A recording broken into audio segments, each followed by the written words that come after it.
Hi, everybody, and welcome to the Kylee Cast. I'm Kylee Griswold, managing editor at The Federalist.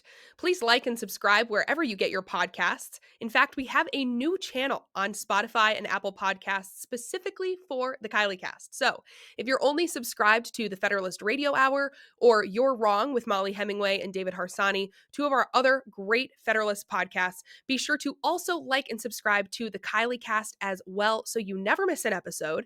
And then also leave us a 5-star review. That is one of the best and easiest ways you can help the show out. And even better yet, if you're just listening to the show, be sure to go check out the full video version on my personal YouTube channel or the Federalist channel on Rumble. And then, of course, like and subscribe there too. If you'd like to email the show, you can do so at radio@thefederalist.com. I would love to hear from you.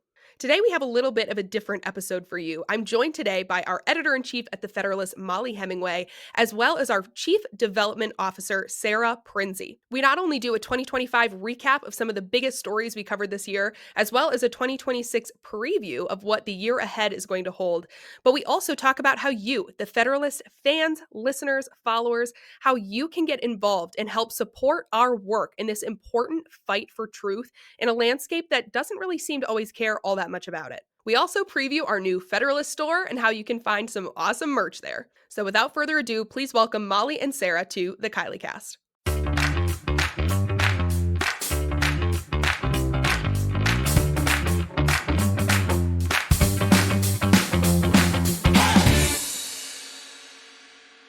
I am here today with Sara Prinzi, the Federalist's Chief Development Officer, and Mollie Hemingway, Editor-in-Chief at The Federalist. It is so cool to be sitting here, even if we're not in the same room, in a virtual room with you two, because I never get to see you. So welcome to you both. It's great to be here. Thank you. So great to have you. Let's start with you, Sara, because Mollie is a familiar face to the millions of moms in America who watch her on Fox News. But Sara, you are a relatively recent addition to The Federalist. So why don't you kick us off by just telling us how you got here? Why did you choose the Federalist crazy team that you're now a part of? Of course. It was a very easy choice, actually. Seeing the work the Federalist does and the truth that they put out into the world, I knew I wanted to take my talents and my time here. I truly believe that we are saving this country one article at a time by actually telling the truth and giving people the information they need. And I wanted to be a part of this so badly to help get this out, to make sure everybody knows about it, and just to help tell these stories that are so important. I have 2 daughters, I have a grandbaby, and I want this country saved for them. Yeah, retweet. Couldn't have said that better. Mollie, you've worked in media for a long time, conservative and secular, I think, as well, or non-conservative media. What sets the Federalist apart from all of these other media organizations in your mind? Yeah, we're in an information warfare environment. We have a lot of different media companies that think their job is to push propaganda, to push narrative. They want to advance the ball politically. And so we see that with so much major left-wing corporate media, Washington Post, New York Times. They're constantly running big stories designed to help political allies and to hurt political opponents.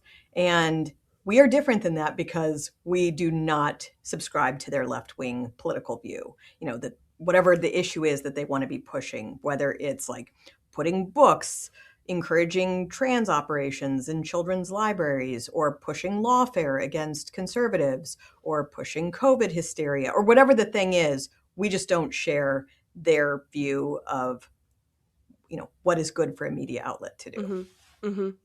Yeah, I think another thing too, even among conservative media that sets us apart, I mean, as people who are watching the show, not just listening, can see, which this is a reminder that if you are just listening to the show, you could be watching it. So go check out the full video version on YouTube or Rumble. But it's that we're not in the same room. We don't all live in DC. A lot of media, conservative and otherwise, they have a home base. They exist in one place. People move there and you start to think the same and talk the same. And specifically for DC outlets, you have people from all over the country who have all of these diverse viewpoints, and they come to the Beltway and they hear the DC speak and they view it as their job to speak DC to the rest of the country. Whereas at the Federalist, not only our vast roster of contributors, but also even our staff are all over the country. I mean, coast to coast, everywhere in between. And it's so cool that we just have such diverse viewpoints, which becomes very apparent in the chat when we have all kinds of little squabbles there. But it's also just so great because you never get one viewpoint. You really get a lot of diverse viewpoints, even on one side of the aisle, which is super Yeah. cool.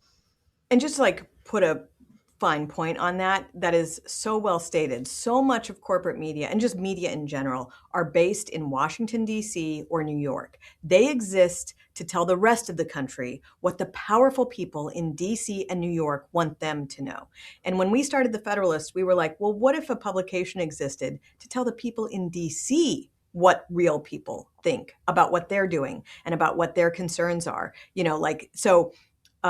We every day make sure that we are putting forth a perspective that is almost completely absent from most corporate media, which is, the American perspective on how things should be. What are the concerns of normal people and how frustrated they are with the people who are in power. Mm-hmm, mm-hmm. And another great thing is there are a lot of outlets, even among conservatives, that specialize in one thing and they do it super well. And maybe it's a culture publication, or maybe it's a specifically religious publication, and they run like a lot of really good Catholic stuff or a lot of really good Protestant stuff. And they fill those niches really well. But one thing that I love about the Federalist is we cover politics, religion, and culture. And often those things intersect. Something is not strictly a political issue. It's also touches on religious liberty issues and things. And so that just really helps us to cover this broad array of topics that matter so much to Americans and to cover them all really well. So I love, specifically as a Christian conservative, being able to really let that inform my writing and the podcast and everything else, which is unique to us, I think. Mollie, let's talk quickly about the biggest stories of the year. What are the things that stand out to you in our coverage at the Federalist from 2025 as like not only our bombshell pieces, but just the things that were unique or, what stood out to you? Yeah, every year at the Federalist is different. And this year was really marked by, of course, the Trump administration. So last year, we were covering so much about elections, election integrity, looking at how elections were being run in every state, anticipating problems before they became some of the horrific problems that we saw in 2020, reporting on them so that people could deal with them at a time that was helpful. And so Trump wins the 2024 election, Republicans take the House and the Senate. And so it's this really interesting time that I think nobody would have predicted 4 years prior. Trump hits the ground running. It was one of these things where he clearly had an agenda to push right away when he came into office. And so a lot of people talk about like the first 100 days of a presidency being a really big thing. In Trump's case, it was more like the first 200 days were just every day it was like waking up to 10 major stories. And so part of it is about communicating what is being done. Part of it is about how left-wing institutions such as the media and other institutions, what they were doing to thwart what the Trump administration was doing, looking at whether how Congress was responding to Trump in terms of he would have different cabinet nominations, and frequently some of the most vociferous opposition would come from fellow Republicans. We were on top of that story like few other publications were, in part because we understood how frustrated average Americans who had voted for Trump were with the typical DC political games that are going on. And we were able to weigh in heavily with coverage of how different nominations were going, who was attempting to stop them, and why. I think that was some of our really important early coverage. We also saw major lawfare against the Trump administration. So with how broken everything is in Washington, D.C., the Trump administration has taken what has become like a popular thing for presidents to do and really turned it up, which is governing by executive authority, executive order, and then what happened with a lot of his opposition on the left was that they just immediately would file for injunctions to stop whatever was going on. This is something where it's kind of our bread and butter to look at what's happening in the courts. Frequently when the courts have a decision, things are working their way through a court system, it's very complicated. It's very difficult to understand, for a normal layperson, like, what did that order just mean? And what does that mean for the progress of something? And meanwhile, left-wing media is just doing everything in their power to join with other left-wing institutions to thwart anything from happening during the administration. So we covered that a lot. And then we also had some really exciting stuff for another issue that we've covered for a long time, which is the fallout of the Russia collusion hoax and other information operations that were run against the first Trump administration. We did some of the best reporting on that during the first Trump administration, and it really helped us as all of a sudden in the second Trump administration, some of his cabinet secretaries and other officials are declassifying information, and it's just like a deluge of information coming out. And because we had done such good reporting on that over the years, we were able to kind of quickly explain, here's what's new, here's what's not new, here's what can happen going forward. And so all of those stories were important. Also, covering what's happening with cultural issues. We previously talked about some of the trans insanity that's going on,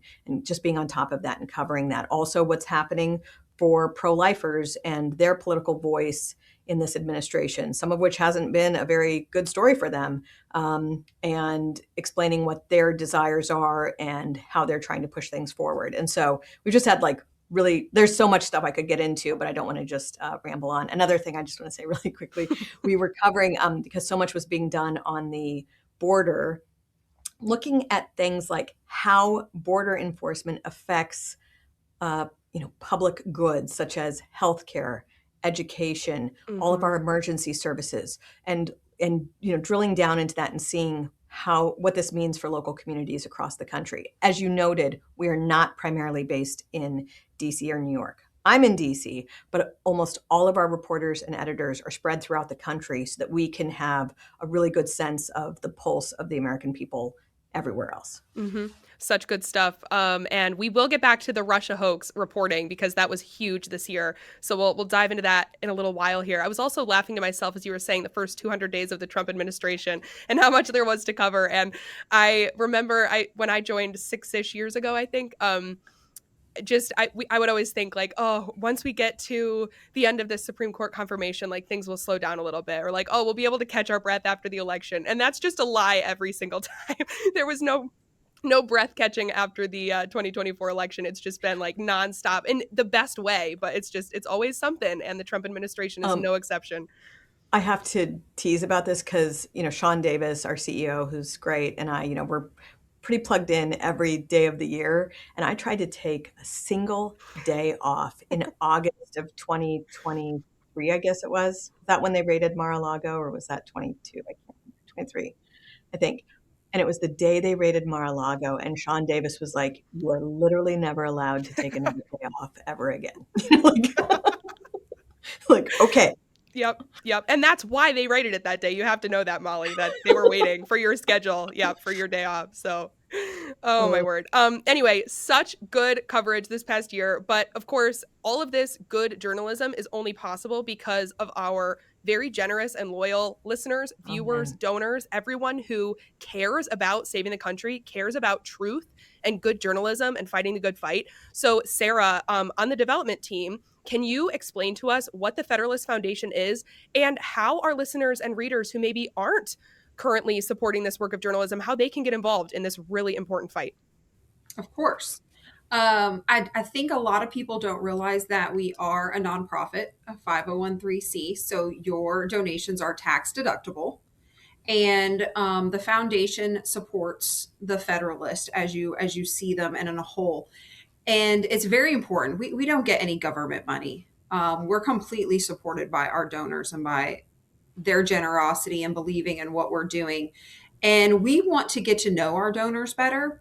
We want to talk with them. We want to see them at events. And so going into 26, we have made some donor levels where we'll have calls. They will get special emails, and at certain levels they will get very cool swag and things sent to them because we all love this stuff. And actually, if you join the newest initiative that we have, the Federalist Insider, and that's exactly what you'll be, you're going to get to hear things first. You're going to know about events first.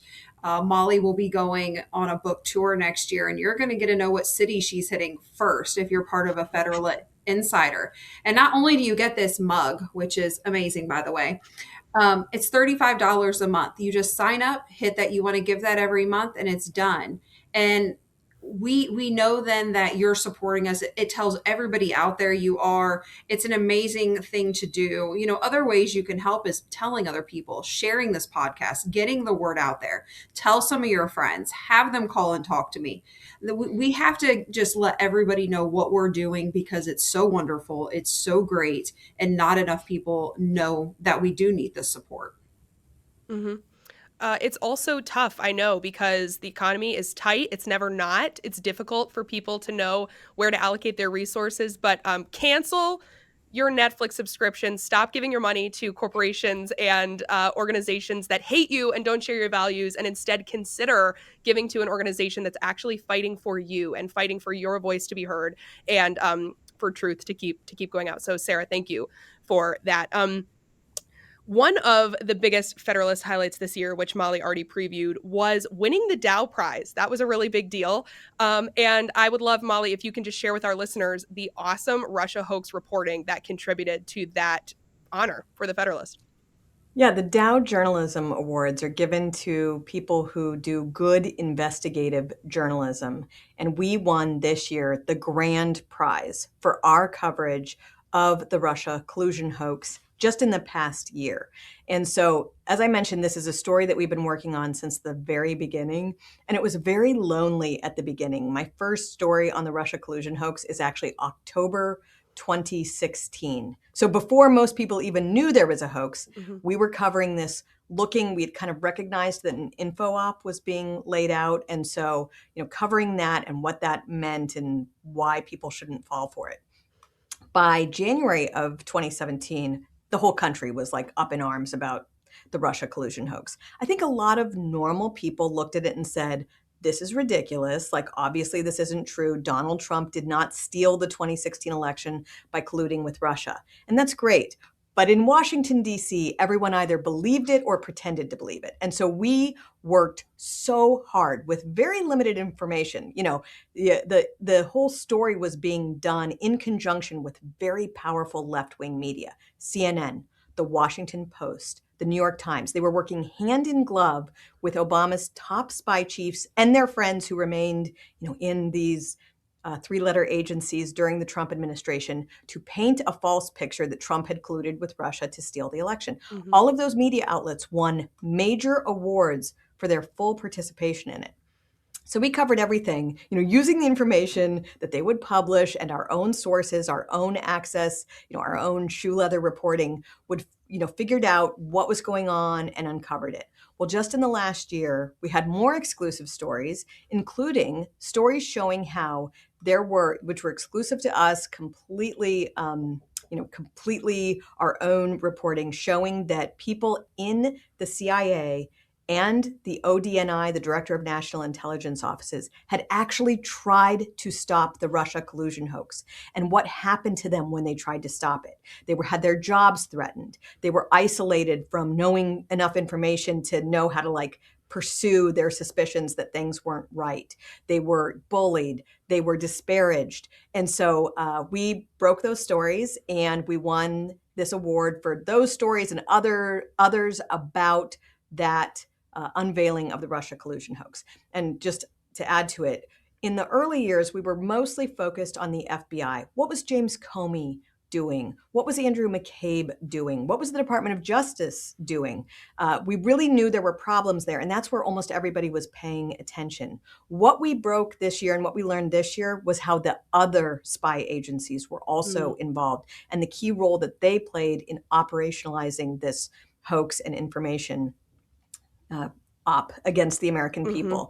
And so we are thrilled that we won this massive prize from the Dao Journalism people. And we are so thankful to have our work appreciated because it was so lonely to do it for so long. I mean, what we went through, the bullying that we received from certain very high-level people, including, United States senators and other people who were really trying to threaten us away from reporting this story. It's now kind of popular to understand that it was a hoax, but that was, first of all, thanks to our amazing reporters and also very difficult to do at the outset.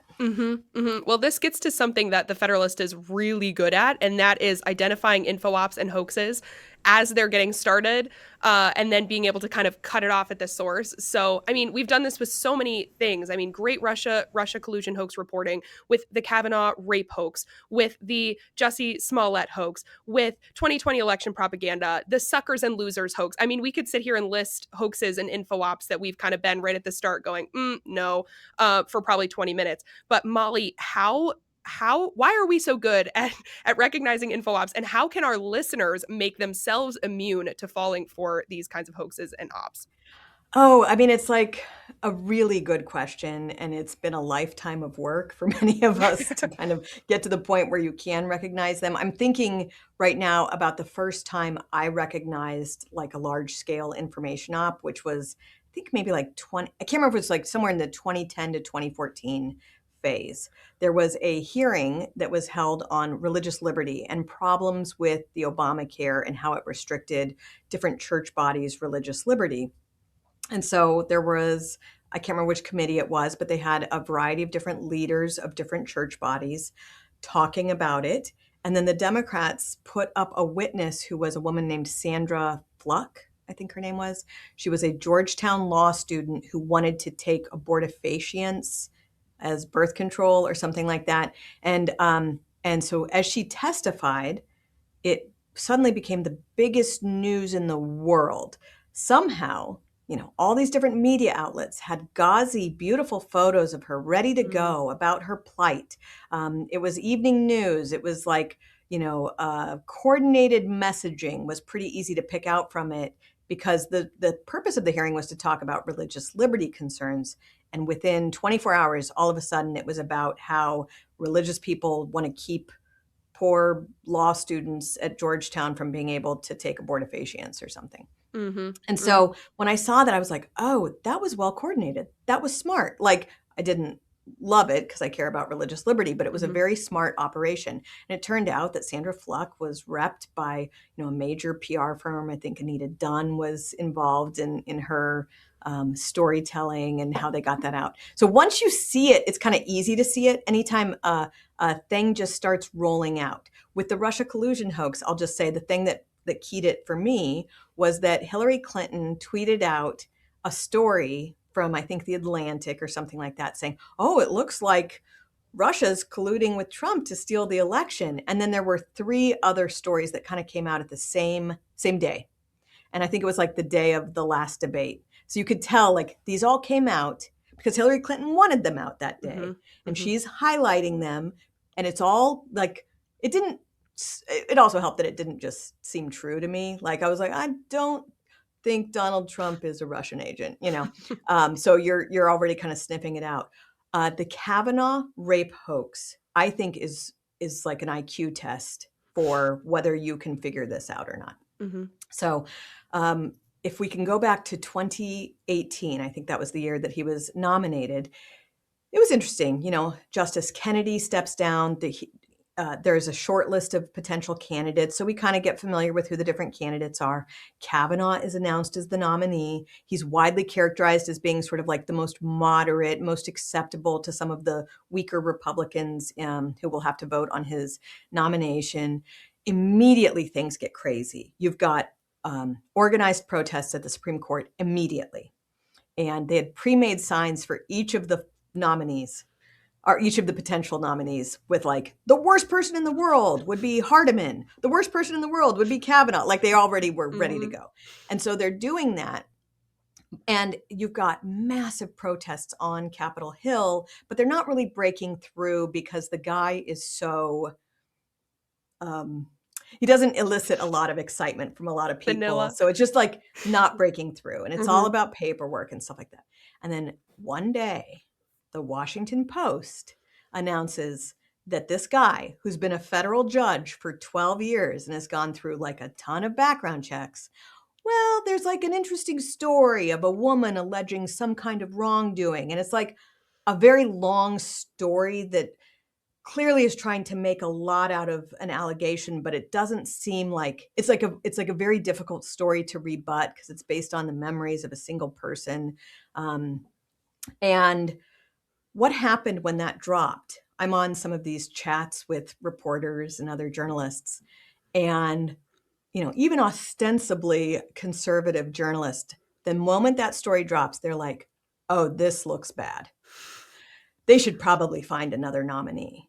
And I'm thinking, well, I lived through the Clarence Thomas hearings. I remember that they went exactly this way, exactly, down to a last minute media drop of a vague claim that's very difficult to rebut, laundered through like the finest journalism outlets. And I'm thinking, it's possible that Brett Kavanaugh, this person that everyone in DC kind of knows and has found to be a very, very polite person, is also a serial gang rapist. That's certainly possible. But it's highly unlikely, and I'll be damned if I believe the Washington Post about this without much better evidence. Right. And so it's not just about recognizing the information op, but like being willing to fight the information op as well. Anytime you see coordination of a similar message, I think quite clearly there's a lot of coordination going on right now with a message trying to get American troops to not follow orders of their superiors. This is actually very damaging to military cohesion. And you can see it's an op because everyone keeps on trying to drop stories that support it. But you need to not just recognize what's happening, but also fight it. Yes. And you make such a good point, too, about the Clarence Thomas thing, because these ops, they just go round and around the same cul-de-sac. Like we keep doing the same thing over and over. And so that's another way you can recognize them is that there's nothing new under the sun and the same ops will recycle themselves eventually. So, Sara, I think I'm probably like a lot of other people out there. Before I found the Federalist several years ago, I would scroll on socials and then, see a story and be like, is that true? And then have to go down this whole entire rabbit hole of trying to figure out with what I just read, is it true? Spending time I should not have spent on that. When now I usually just go to our website, thefederalist.com, and I just read and I'm like, yeah, that's all I have to do when I see anything silly is go see what the actual truth is on our website. Saves me hours a day just to go there now, which is great. I love hearing it. And that's like what we're doing. We invest a lot of time in not just having like a sense that maybe they're not telling the truth, but explaining why, having the facts that you can share with friends and family about why you believe the thing you believe. We've already done the work of explaining things and assessing things. And we're willing to say things that are difficult to say. And I think that has inspired a lot of confidence in our reporting. It's not, opinion, it's reporting based on real things that it's, very hard to get done, but we're very proud to do it. Yes. I think COVID is a really good example of this too, because I know there was really a crisis of credibility that happened in that whole era where there were many Americans the corporate media are lying to us, which yes, that is true. And that, that was the time that it was recognized. The medical establishment is lying to us. The public schools are lying to us. Everybody's lying to us. And so much was exposed during that era where people really just stopped inherently trusting institutions that they thought were inherently trustworthy because we realized actually they're not. But I think in the past few years, we've seen this kind of like crisis where it's like, okay, well then who do you believe? And the thing is that like not every single thing is a conspiracy theory. Like there actually is real truth. And that's one thing that I love about the Federalist is that we don't just stop at distrusting the institutions and asking good questions, but it's that there actually are facts that we can know and we can find out. And those are the things that we deal in is the facts and the truth. And that there's so much power in that because it gives people something to grab onto, not just to let go of. So that's really important. Sara, I keep hearing people talk about the Legacy Society at the Federalist, but I don't know what that is. So can you share with our listeners, what is the Legacy Society? Sure, of course. Everyone that is a donor should be part of Legacy Society because if you're a donor, you believe in what we are doing. And what that means is you've decided that you're going to leave a percentage of your estate to the Federalists. So when that time comes, you're going to make sure that we're going to be here for another 120 years reporting this, that we are going to be a long-standing entity. And you want to make sure that happens with part of your estate, with part of your trust. And it's very easy. If you go to our website, we actually have a tool on there. So if you don't have your will done yet, there is a free tool and it helps you fill everything out. You get it done, you get it printed out, you send us a copy so we can recognize and thank you. And then you just go and have it signed by your attorney or any attorney, and your will is done. And then we're in it, and we very much appreciate that. That's awesome. I didn't even know that was possible. So yes, the Federalist will outlive a lot of the people listening to this. So that's Yes. great. Um, Mollie, so 2025, that's a wrap. We're now entering the new year. I'm curious what you think are the biggest stories our listeners can be watching for, and the biggest things that the Federalist is going to have our finger on the pulse of, beside the midterms, which that's a big one that's coming up. But what else? Well, I would actually say, if I can mention, midterms Yeah. are a huge thing to Yeah. cover. And next year is an election year. It's an important election year. I think there's a lot of prognosis that people have about what's likely to happen. Historically speaking, the party that is not in power would be expected to have huge gains. It's also true that the 2024 election was a really important election for America. I think, this is one of those things that we speak to at the Federalist. A lot of people who are in media are pretty comfortable with the status quo. And that's true whether they are left-wing corporate media or sometimes like establishment conservative media. They're actually just fine with the way things are going. But I think a lot of people in this country are very worried about the direction of the country. They really think that there have been some major problems that are putting the success of the republic in question.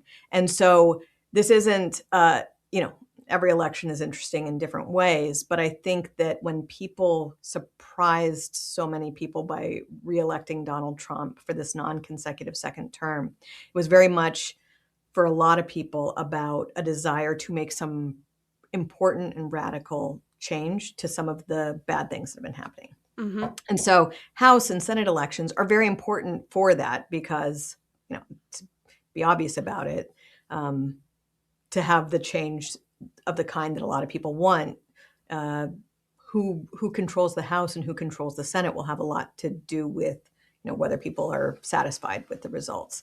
And so we will be investing a lot in covering the House and also just kind of helping people understand how normal people view these things, which is very different from how people in Washington, D.C. think about things. I just, prior to taping this, was having a call with a very high elected person trying to convey what we hear from our readers and listeners on these topics. So that's one thing. We will continue to be covering the lawfare issues. It's actually like, I wish we had so many more reporters able to tackle this. I'm so thankful for the ones that we have and that we are able to have those reporters. But additional reporters mean you can do additional, much needed work on some of these like very important issues related to these massive document releases that we're getting from out of the FBI and DOJ, things that we have worked for a long time through our own FOIA requests, our Freedom of Information Act requests, where we're trying to get information from different agencies, and then also through our reporting with congressional committees and other people. And so we will continue to show an ongoing issue, which is the corruption of the Department of Justice and FBI. What we've seen is that, and what our reporting I anticipate will show in the coming year, because we have so much that I'm working on with other reporters on this, is that the Department of Justice and the FBI, they have wide discretion in how they go after targets of investigations or how they prosecute people. And that is appropriate. You want wide discretion, but you need people of good character to make sure that they are not biased in how they apply that discretion. And what we're seeing in our reporting, and we'll have more of this in the coming weeks and months, is that when it came to political allies of the FBI and Department of Justice, they did everything in their power to protect them. And when it came to their opponents, they did everything in their power to prosecute them, to investigate and prosecute them to the fullest extent of the law. That's an ongoing story. It's something that whether Republican wins after Trump leaves office or not, this is something that's going to require massive change if we want to have a healthy republic. And the only way to provoke action, or not the only way, one of the ways to provoke action is to paint a picture of how bad the situation is. And so we're working on that lawfare. We're continuing to cover other issues related to courts, such as what's happening at the Supreme Court. There are a lot of really important issues. And I have co-written a book on the Kavanaugh confirmation, and I have written a book that will be coming out in April on Justice Alito's life and jurisprudence. And what that means is I get to talk to a lot of people who are at the Supreme Court. And one of the things I've learned is that we are very well read by a lot of the clerks and other important people at the court. And so, continuing to cover those cases and provide arguments that can be cited in opinions and whatnot, that continues to be very important, and we'll continue to do that as well. Mm-hmm. Mm-hmm. If I can just add to the ongoing stories, I think immigration will continue to be a huge thing in 2026. And I know a lot Americans are happy about the deportations, but there's a lot more that can be done. And just what the future of this country looks like as it relates to immigration, and just even how it's manifesting across the country. I mean, the Somali fraud was a huge thing in Minnesota, but that's replicated across the country. And I think we're just going to continue to see more and more stories about that. And hopefully at the Federalist, be able to continue to put more and more pressure on the administration and other people who have the power to do something about it, because it's a super important issue. Yeah, on that point, one of our great senior contributors, Benjamin Weingarten, wrote a book on Ilhan Omar and some of these issues that we were able to publish on, years ago. It's great that people are starting to pay more attention to some of this stuff, and we've been at the cutting edge of looking at problems with the lack of border enforcement or with what needs to happen going forward as well. Mm-hmm, mm-hmm, yeah. Well, we're going to wrap up here pretty quick, but I do have to ask, Sara, I see that we have a new Federalist store. And I mostly see this because our colleague, Sean Fleetwood, who is a super fan of Clarence Thomas, has pointed out over and over again that we have a Clarence Thomas t-shirt in the store. But I see there is other merch too. So can you tell us about the store, what people can find in it, and where they can find it? Sure. If you go to thefederalist.com, it is on there. It says shop. Very proud of this. There are products for everyone on there. There's onesies for babies up to sweatshirts and t-shirts. I will say that we did go out of the box, because we kind of are out of the box, in thinking that, some of them are conversation starters. I will tell you, I am wearing one of them. And when I wear this out, it starts conversations. Maybe I won't wear it to Target, but we'll see. But we have hats, we have everything there. There's bags, there's cups. One of my daughters has the little earpod things, the case. So like I said, there's something for everybody there. And it just kind of shows that you support us, that you want to have those conversations. I mean, there's enough people out there that it's just our logo that they're not gonna yell at you unless you're wearing something a little bit more controversial like me. But it's all great quality. It is helping us and supporting us as well. And it's just another way to be vocal that you support the Federalist and that you are a lover of freedom and you're anxious for the fray. Mm-hmm. Sara, I think Target is exactly where you should be wearing that t-shirt. Be my next stop. Everybody go check out the Federalist store. Definitely be repping the Federalist brand wherever you go, Target and elsewhere. Go join the Federalist Foundation, see how you can support us in 2026, and keep looking for all of our great reporting in the new year. I'm so excited to see what stories we're going to break this year. It's gonna be a good one. Sara, Mollie, thank you both so much for joining me today. It was truly a blast having you both here in the studio. Loved being here. Thank you, Kylie. Appreciate it. Thank you so much for tuning in to this week's episode of the Kylee Cast. If you haven't done so yet, please like and subscribe wherever you get your podcasts. Leave us a 5-star review. Check out the full video version on YouTube and Rumble. And if you'd like to help support this important work that the Federalist is doing, please consider giving a gift at thefederalist.com/donate. It is tax deductible. Also, be sure to check out the awesome new merch we have at the Federalist store, and follow us on social media, subscribe to our newsletter so you never miss the important articles, the important information we are reporting every single day. Get it straight in your inbox, get it straight on your news feed. I will be right back here next week with more. So until then, just remember, the truth hurts, but it won't kill you.